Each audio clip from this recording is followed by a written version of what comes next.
그런데 어느 날 그가 예루살렘에 있다가 돌아온 정말 동생으로부터 그곳 소식을 듣게 되었습니다. 예루살렘 성이 다 무너지고 성벽은 다 불탔다고 하는 소식이었습니다. 그 소식을 듣고 그는 수일 동안 정말 이렇게 슬퍼하고 금식하면서 기도했습니다. 그리고 자기가 섬기던 왕의 허락을 받고 나서 유다 지역의 총독으로 임명을 받아서 다시 성벽을 세우려고 이제 갔습니다. 온갖 방해를 다 극복하고 정말 52일이라는 아주 빠른 시간에 불탄 성벽들을 다 다시 세워 나갔습니다. 지난주에는 성벽이 완성되고 난 후에 느헤미야가 가장 먼저 했던 일을 보았습니다. 그가 가장 먼저 했던 일은 사람을 세우는 일이었습니다. 다른 사람을 세우지 않고 정말 예배에 관계된 그런 사람들을 먼저 세웠습니다. 예배에 목숨 걸 줄 아는 사람을 세웠습니다. 그것을 통해서 예루살렘에 정말 하나님께서 큰 부흥을 주셔 나가십니다. 8장은 그 다음에 일어난 일들입니다. 백성이 일제히 다 모였다고 합니다. 한국어 성경은 사람들이 그냥 다 모인 것으로만 이렇게 되어 있는데 영어 성경들에는 All the people assembled as one man이라고 이렇게 되어 있습니다. 한 사람으로, 많은 사람, 다른 사람들이 다 모였지만 as one man, 한 사람으로 이렇게 한 몸과 같이 모였다고 되어 있습니다. 히브리 원어에도 보면 그냥 다 모인 의미보다는 다 모인 사람들이 하나가 되었다는 강조하는 단어를 사용하였습니다. 창세기 2장에 보면 하나님께서 남자와 여자를 만드시고 둘이 하나가 되라고 하실 때 한 그 단어를 바로 여기서 사용하였습니다. 에클레스 극장에 가면 연극을 저희들 봅니다. 뮤지컬도 봅니다. 그냥 그것을 보기 위해서 사람들은 즐기기 위해서 갑니다. 나를 위해서 갑니다. 오페라를 보기 위해서 극장 가는 것도, 많은 야구 경기장을 가는 것도 다 나를 위해서입니다. 거기에 온 사람들 다 자기의 만족을 위해서 갑니다. 그런데 남자와 여자가 하나가 된다는 것, 가정을 이룬다는 것은 남편을 위해서 만들어진 것도 아니고 아내를 위해서 아니고 가정이라는 새로운 공동체를 위해서였습니다. 지금 이스라엘 자손들이 바로 그런 상황입니다. 각자 다 지금 모여 있지만 자기들의 아젠다를 가지고 모인 것이 아니었습니다. 내 기도 제목을 가지고 모인 것이 아니었습니다. 하나님 앞에서 하나님의 말씀을 듣기 위해 다 모였습니다. 그들이 모인 곳은 수문 앞 광장이었습니다. 수문입니다. 워터게이트입니다. 이런 그대로 예루살렘 지역에 정말 여러 성문 중에 하나인데 물이 이렇게 들락달락하는 그런 연유로 해서 그 이름을 수문이라고 하였습니다. 그 수문 앞에는 광장이 있는데 광장에는 많은 사람들이 모여서 집회를 하던 그런 곳이었습니다. 그런데 한 가지 특이한 사실은 이 워터게이트 수문은 3장에서 저희들이 여러 문들을 보수하는 것을 살펴볼 때 한 번도 리페어하지 않은, 보수하지 않는 문이 바로 이 수문이었습니다. 다른 문들은 다 수리를 했는데 수문만은 손을 대지 않았습니다. 그 이유를 알기 위해서는 물에 대한 것을 저희들 잠시 이해할 필요가 있습니다. 물은 성경에서 여러 가지 뜻으로 설명하고 있습니다. 에베소서 5장에 보면 물은 물로 씻어 말씀으로 깨끗하게 하사 거룩하게 하시고라는 표현이 있습니다. 또한 에스겔서에도 보면 맑은 물을 너희에게 뿌려서 너희로 정결케 하되라고 합니다. 히브리서에도 우리가 마음의 뿌림을 받아 악한 양심으로부터 벗어나고 몸든 맑은 물로 씻음을 받았으니라고 되어 있습니다. 여기서 보는 것 같이 물은 우리를 죄로부터 깨끗하게 씻어내는 하나님의 말씀을 상징합니다. 또한 요한복음 4장에 보면 사마리아 여인과 대화를 나눈 예수님이 이야기가 나옵니다. 거기서 예수님께서 말씀하십니다. 물은 영원히 마르지 않도록 하는 영원한 생명 되신 것이라고 합니다. 바로 예수님 당신을 이야기하십니다. 예레미야서도 보면 곧 그들이 생수의 근원되는 나를 버렸다는 표현이 있습니다. 물이란 바로 하나님인 것입니다. 하나님을 상징합니다. 하나님의 말씀을 상징하고 하나님을 상징하는 그 물은 완전한 것입니다. 손볼 데가 없습니다. 그래서 수문은 보수를 하지 않았습니다. 그 이스라엘의 모든 백성이 그 하나님의 임재를 상징하고 말씀을 상징하는 그 문 앞에, 광장 앞에 모였습니다. 다른 문들 앞에서 모일 수 있는데 하나님의 말씀을 상징하기 때문에 굳이 그곳에서 모였습니다. 그곳에서 학사이자 동시에 제사장인 예스라가 하나님의 말씀을, 하나님께서 이스라엘 백성들에게 준 그 말씀을 들고 섰습니다. 오늘날로 말하면 성경책을 가지고 저처럼 섰습니다. 나무로 만든 그런 강대상이라고 성경에 기록되어 있습니다. 우리 교회 강대상은 아주 성경적으로 나무로 만들었습니다.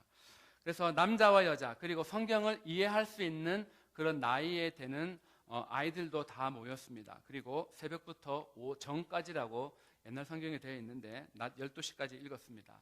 일반적으로 유대인은 하루의 시간을 3시간 단위로 나눕니다. 그래서 해 뜨고 난부터 9시까지, 그리고 9시부터 12시까지, 그래서 해 뜨고 난 뒤부터 낮 12시까지 6시간 성경을 읽었습니다.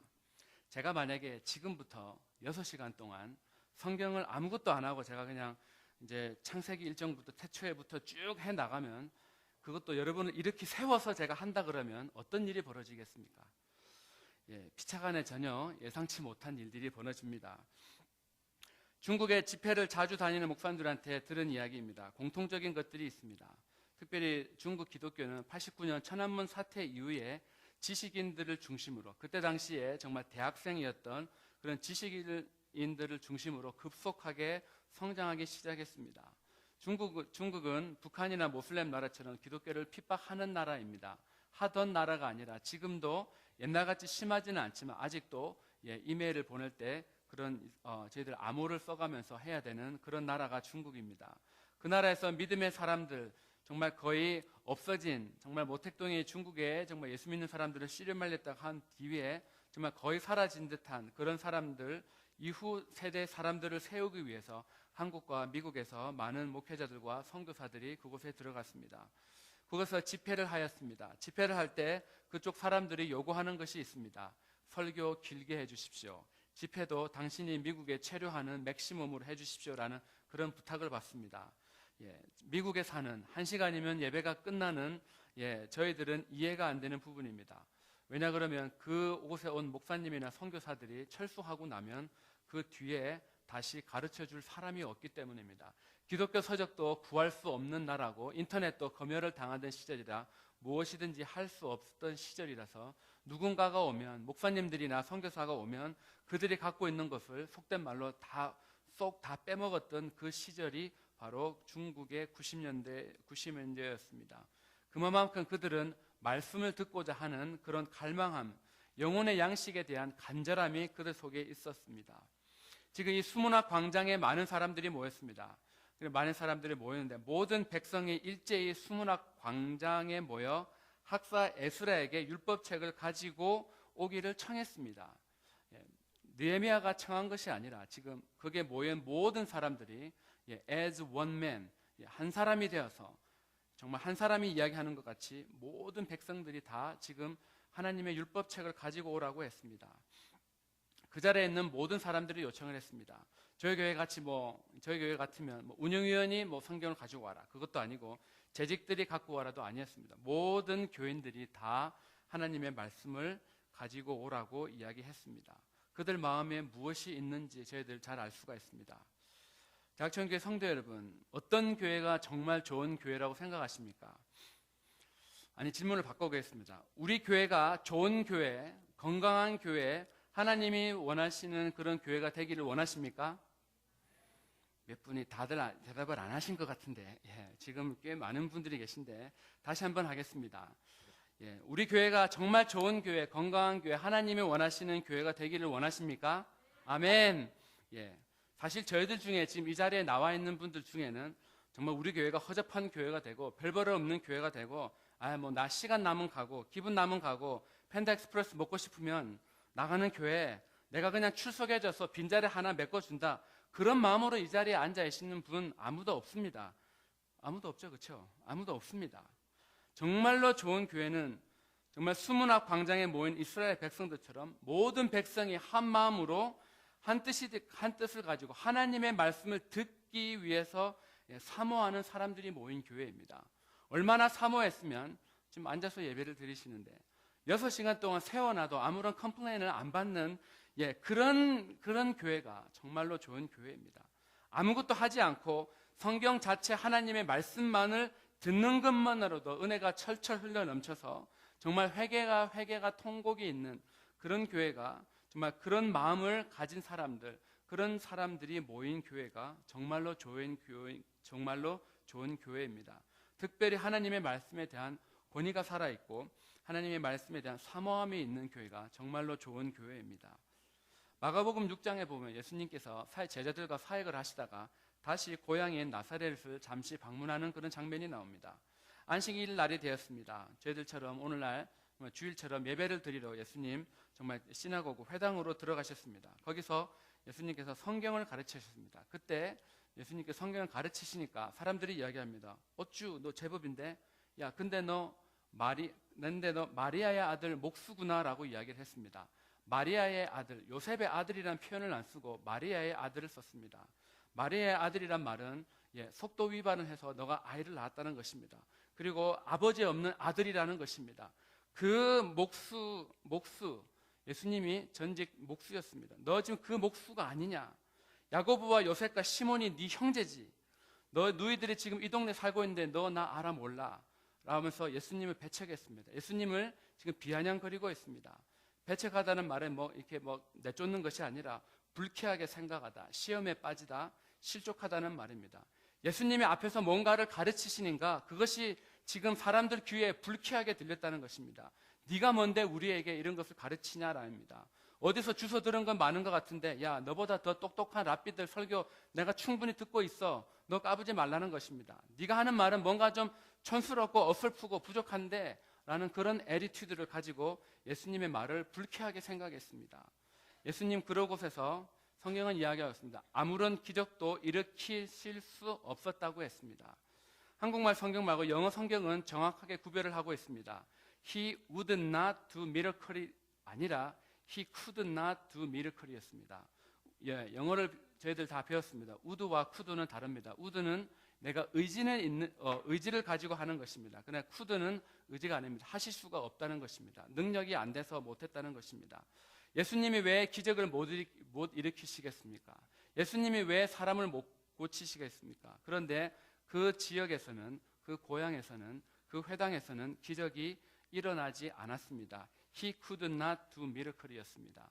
기적을 행하실 수가 없었습니다. 왜냐 그러면 사람들이 예수님을 믿지 않았기 때문입니다. 사람들이 예수님의 말씀에 권위를 두지 않았기 때문에 그들은 기적을 경험하지 못했습니다.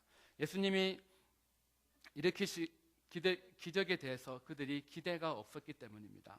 우리의 삶에, 여러분 삶에 정말 우리 교회가 기적을 경험하기를 원하십니까? 그러면 하나님의 말씀에 대한 권위를 다시 저희들이 회복을 해야 됩니다. 정말로 좋은 교회, 기적을 경험하는 교회는 모든 교인들이 한 마음을 가져서 하나님의 말씀에 대한 사모함이 있는 그런 교회가 정말로 좋은 교회입니다. 하나님의 말씀의 권위에 대한 경외함이 있는 교회입니다. 역사상 쓰여진 가장 위대한 메시지인 하나님의 말씀, 성경을 가까이 하고 배우고 주의를 기울이기를 결심하실 수 있습니까? 그 안에는, 성경 안에는 인류가 알고 있는 모든 문제의 답이 있습니다. 라는 유명한 말을 한 사람이 있습니다. 이것을 준비하면서 알게 되었습니다. 누가 이렇게 정말 멋있고 확신에 찬 말을 했는지 혹시 아십니까? 1983년에 내셔널 프레이어 브렉퍼스트가 워싱턴 DC에서 있었습니다. 그때 연설을 했던 미국의 40대 대통령인 바로 로널드 레이건이었습니다.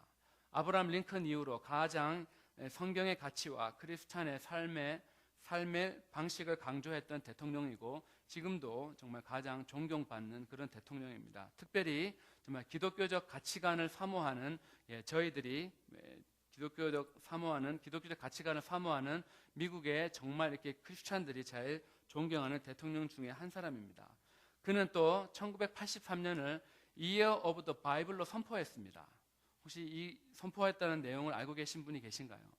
1983년이 정말 링컨이 Year of the Bible, 성경의 해로 정말 자기가 선포했습니다. 그냥 조찬 기도회 때 제가 올해를 성경의 해로 선포합니다. 이런 식이 아니라 컨그레스를 통과했습니다. Public Law 97-280에 근거한 선포였습니다. 컨그레스로 정말 인준을 받고 어프로 받은 그런 Year of the Bible이었습니다. 그 법안에 The Bible has made a unique contribution in shaping the United States as a distinctive and blessed nation and people. 그런 정말 표현을 그 법안에서 집어넣을 정도로 이 레이건은 정말 하나님의 말씀의 권위, 그 성경의 권위를 인정하는 그런 사람이었습니다. 정치인으로 이런 소신 있는 행동을 하면 지금 같으면 표 떨어집니다. 지금같이 뭐 이렇게 뭐 기독교적 가치관을 내놓으면 아닌 사람들부터 종교 분리, 뭐 정교의 분리라 그래갖고 막 수당하고 그런 시절인데, 지금은 그런 시절인데 80년대 초반만 해도 미국은 이런 나라였습니다. 말씀의 권위와 공의에 대한 경외함과 사모함이 가득한 나라였고, 그런 사람을 대통령을 뽑았던 나라가 바로 이 나라였습니다.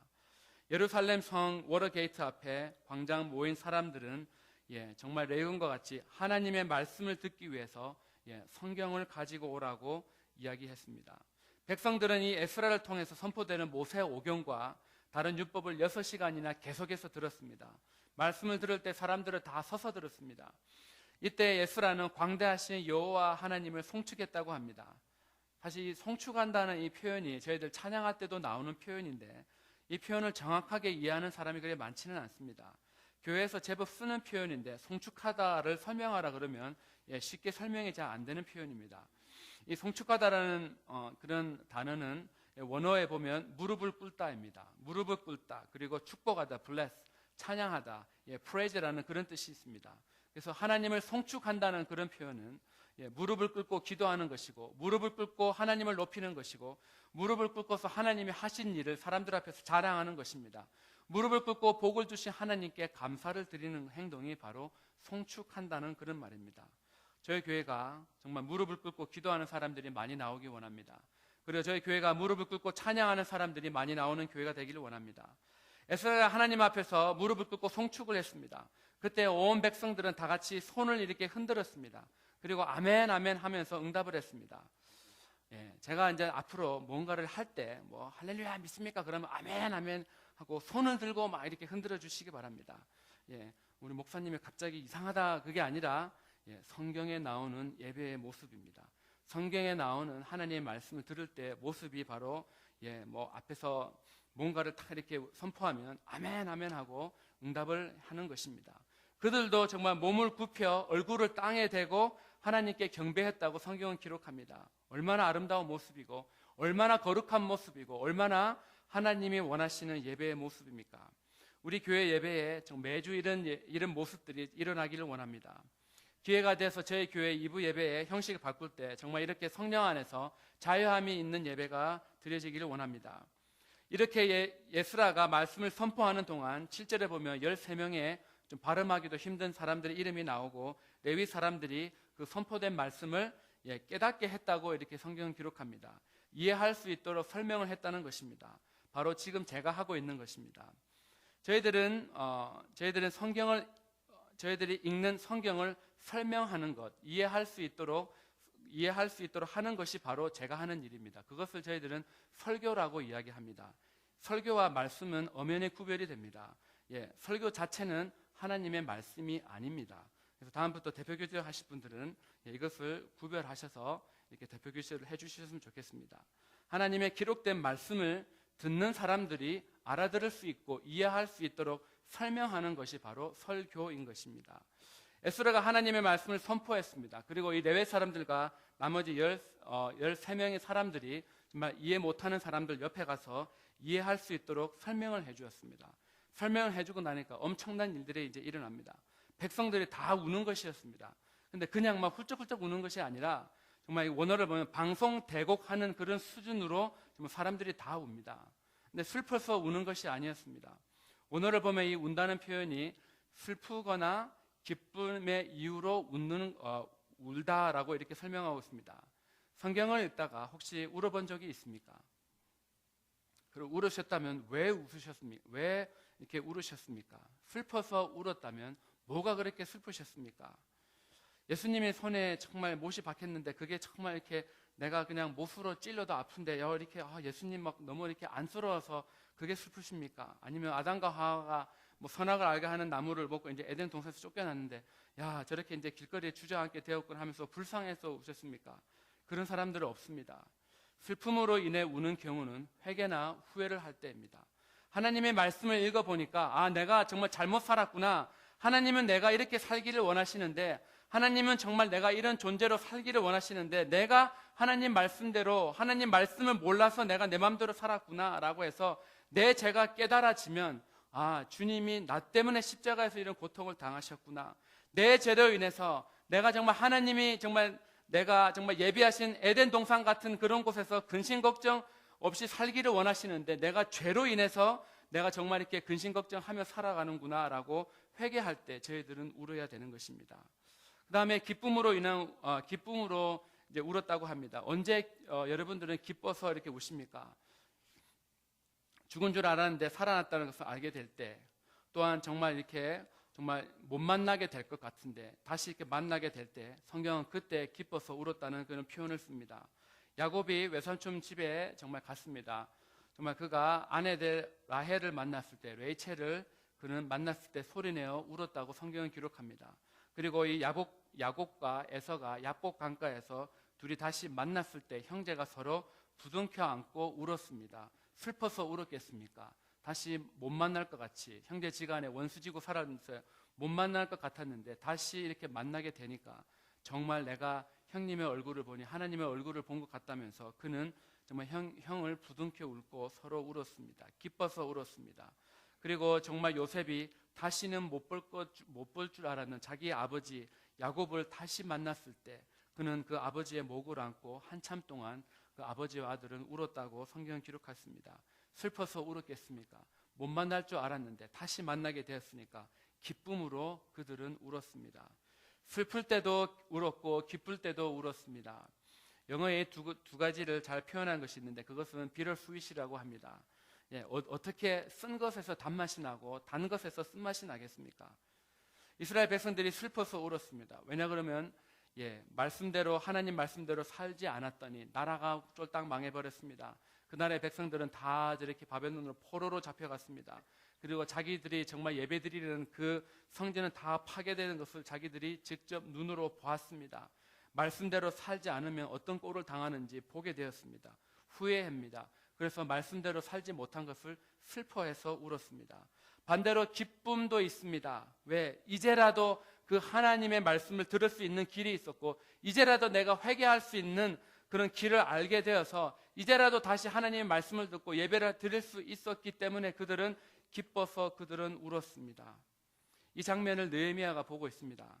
느헤미야는 이 사람들이 이런 반응을 하는지 느헤미야는 알고 있었습니다. 1장에서 그가 했던 기도가 있습니다. 1장 8절과 9절에 보면 옛적에 주께서 주의 종 모세에게 명하여 가라사대 만일 너희가 범죄하면 내가 너희를 열국 중에 흩을 것이요 만일 내게로 돌아와서 내 계명을 지켜 행하면 너희 쫓긴 자가 하늘 끝에 있을지라도 내가 거기에서부터 모아 내 이름을 두려고 택한 곳에 돌아오게 하리라. 하나님의 이름, 내 이름 즉 하나님의 이름을 두려고 택한 곳은 다름 아닌 바로 예루살렘입니다. 느헤미야는 이미 알고 있었는데 그 모든 백성들은 몰랐습니다. 아직도 깨닫지 못한 것을 지금이라도 하나님의 말씀을 통해서 깨닫고 백성이 통회하고 있으니 그 느헤미야의 마음이 얼마나 감격했겠습니까? 예루살렘 성벽이 다시 세워진 것이 정말 느헤미야와 이스라엘 모든 사람에게 특별한 의미가 있는 것은 바로 그곳이 하나님께서 당신의 이름을 두시려고 택한 곳이기 때문입니다.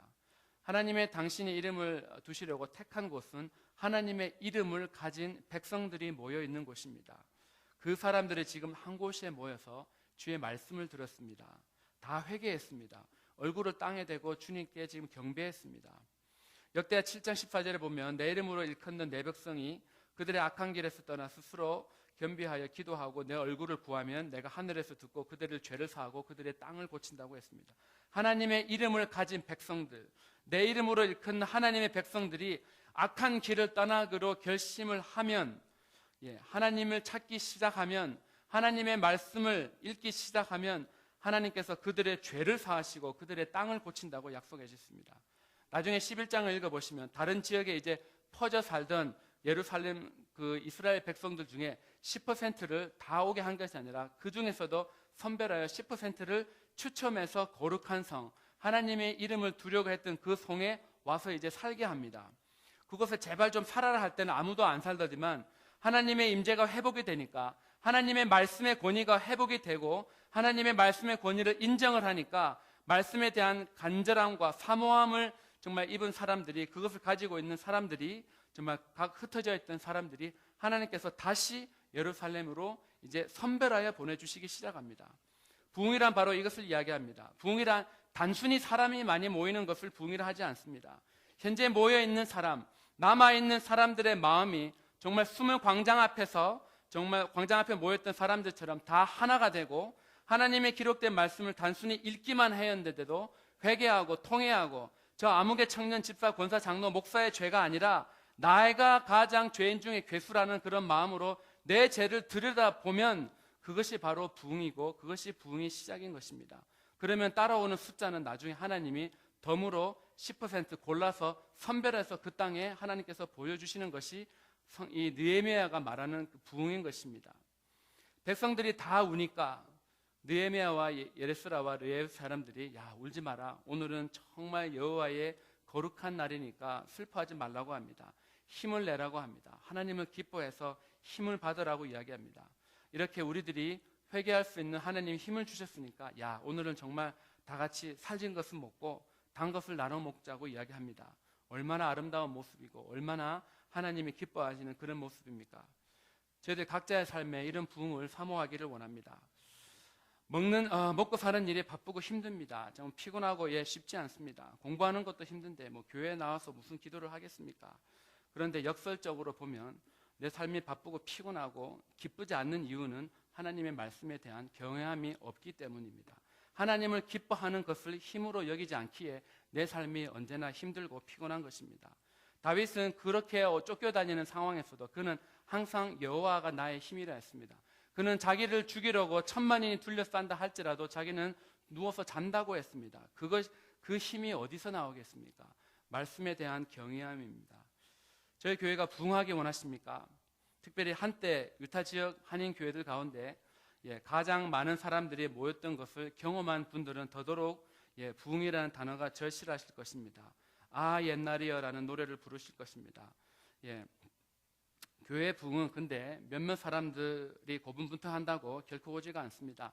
뭔가 이벤트를 해서 사람들을 억지로 모으는 일은 가능은 하겠지만 성경을 통해서 정말 이 느헤미야 8장을 통해서 또한 기독교 2000년 역사를 통해서 하나님께서 부흥을 일으키신 모든 그런 지역에 일어났던 그런 부흥을 이야기할 때는 전혀 다른 이야기입니다.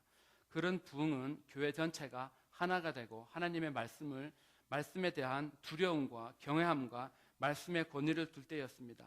교인들 각자의 삶에 성경과 하나님의 말씀에 대한 권위를 인정하고 그 말씀을 사모하고 얼굴을 땅에 대고 무릎을 꿇고 기도하고 감사할 때 하나님의 얼굴을 구할 때 하나님의 이름을 두게 하신 그 예루살렘, 예수 그리스도의 핏값으로 산 그 교회가 정말 하나님의 정말 사람들이 기도할 때 한 사람 한 사람이 스스로 겸비하여 하나님의 얼굴을 귀하여 나의 그런 죄악된 행동들 하나님 앞에 회개할 때 하나님께서 그가 속해 있는 땅을 고치셨습니다.